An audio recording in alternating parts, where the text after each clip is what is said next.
ভুল সিদ্ধান্ত নেওয়া মানে হচ্ছে সারা জীবনের কান্না। একটা সিদ্ধান্ত আমরা নেওয়ার আগে অবশ্যই ১০০ বার ভেবে চিন্তে নেব। কোনো সিদ্ধান্ত কারো উপর চাপিয়ে দেব না।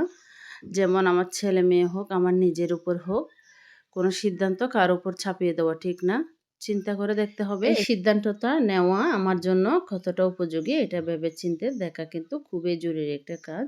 আসসালামু আলাইকুম। আজকে আমি আপনাদের সাথে এমন একটা জিনিস শেয়ার করব, যা হচ্ছে আমার খুবই প্রিয় একটি খাবার। যেমন কচু শাক, আমার না শুধু আমার হাজব্যান্ডেরও অনেক প্রিয় একটি খাবার।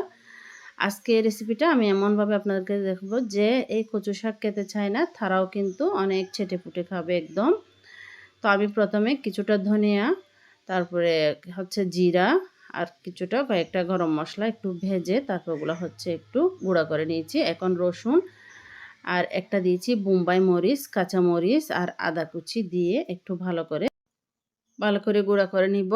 এই কাজটা অবশ্য আপনারা শিলপাটায় করবেন। শিলপাটায় যখন এই পেঁয়াজ, আদা, রসুন, মরিচ এগুলো যখন এভাবে পিষে নেবেন, তখন হচ্ছে এর একটা তো স্মেল বের হয়, যা কচু শাকে দিলে খেতে অসাধারণ লাগে। আর অবশ্যই একটা বোম্বাই মরিচ ব্যবহার করার চেষ্টা করবেন। আমি এখানে কিছুটা কচু শাক আগে থেকে সিদ্ধ করতে দিয়েছিলাম হালকা পানি দিয়ে। এই যে আমার এগুলো হচ্ছে অনেক সুন্দর করে সিদ্ধ হয়ে এসেছে কিন্তু। এখন আমি এগুলো হচ্ছে একটু ভালো করে মিশিয়ে নিব, যাতে কোনো জায়গায় দানাদার থেকে না যায়। এই কাজটা কিন্তু অবশ্য করবেন।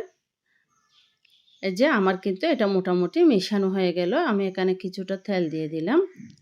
তেলটা দিয়ে 2টা গোটা মরিচ দিয়ে দিলাম।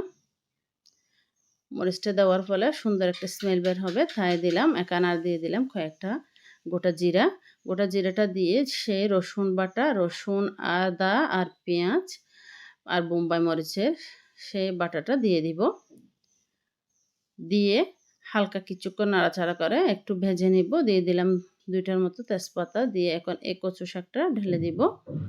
কচু শাকটা দিয়ে কিছুটা দিয়ে দিব লবণ, আর দিয়ে দিব হলুদের গুঁড়া। হলুদের গুঁড়া আর লবণটা ভালো করে কিন্তু মিশিয়ে নিতে হবে। এখন দিয়ে দিব সে গুঁড়া করে রাখা মশলা অর্ধেক দিয়ে, আর অর্ধেক আমি রেখে দিব, আর অর্ধেক নামানোর আগে দিব। সব মশলাগুলো হয়ে গেলে আমি এটা কিছুক্ষণ কিন্তু চুলায় রাখবো, প্রায় থেকে 10 মিনিটের মতো মিডিয়াম আঁচে রেখে, যাতে করে পানিটা টেনে যায়। এই যে দেখেন এখন কিন্তু মোটামুটি পানিটা টেনে গেছে। এখানে দিয়ে দিব 2টা লেবুর ফালি। আপনারা লেবুর পরিবর্তে চাইলে এখানে তেঁতুলও ব্যবহার করতে পারেন। আর দিয়ে দিলাম কিছুটা ধনিয়া পাতা। ধনিয়া পাতাটা দিয়ে ভালো করে কিন্তু মিশিয়ে নিব। আমার মিশানো হয়ে গেলে এখন দিয়ে দেব সে গুঁড়া করে রাখা মশলার আর অর্ধেক, যে বাকি অর্ধেক ছিল, এগুলো আমি এখন দিয়ে দিব। এই মশলাটা অবশ্য ভালো করে মিশানোর চেষ্টা করবেন, যাতে করে কোনো জায়গায় একটু বেশি, কোনো জায়গায় একটু কম হয়ে যায়। এই কচু শাকটা গরম গরম ভাতের সাথে খেতে কিন্তু অসাধারণ লাগে। একটু লেবু চিপে দিয়ে খাবেন। আজকে এই পর্যন্ত। আল্লাহ হাফেজ।